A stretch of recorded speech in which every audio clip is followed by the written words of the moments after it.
a business can be a daunting task, and even much more when you own the business.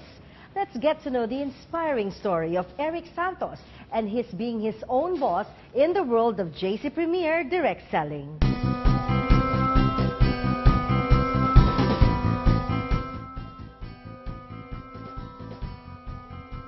Ako po si Eric Santos na dating walang-wala. Naniwala lang ako sa sistema ng kumpanya ng JC Premier. Before, ang laman lang ng bulsa ko, 50 pesos. Yung mga magulang ko ayaw sa akin kasi napaka-irresponsable ko.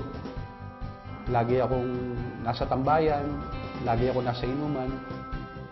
Hanggang high school lang po yung tinapos ko. Dati akong sabongero, so nag-aalaga ako ng mga manok na panabong. Matagal na panahon din ako nag-alaga ng manok. Binansagan nila ako dito as a professional tambay. Nag-start ako sa JC Premier 2013. Nagpa-member kagad ako kasi nagustuhan ko yung opportunity at yung sistema ng business. Papahanapin mo lang ako ng tao, kakausap ako ng tao, mag-introduce ako ng business.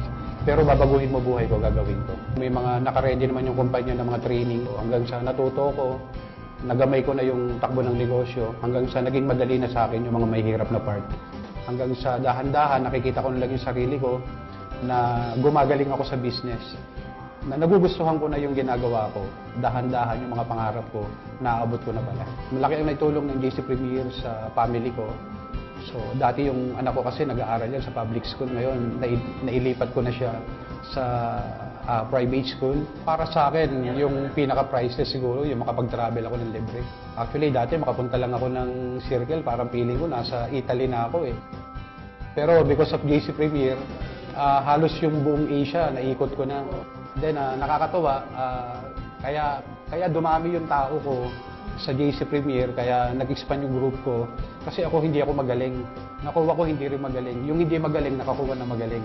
Kaya para nangyari, magaling na rin ako. Then wala akong connection. Yung kakilala ng kakilala ko, nakakuha na may connection. Para na ako magaling, masipag, may connection pa. Then hindi ako pogi. Yung mga kasama ko, nakakuha ng pogi. Kaya parang pogi na rin ako. Nagpapasalamat lang ako talaga kay God kasi pinakita niya sa akin yung opportunity na kapareho ng JC Premier.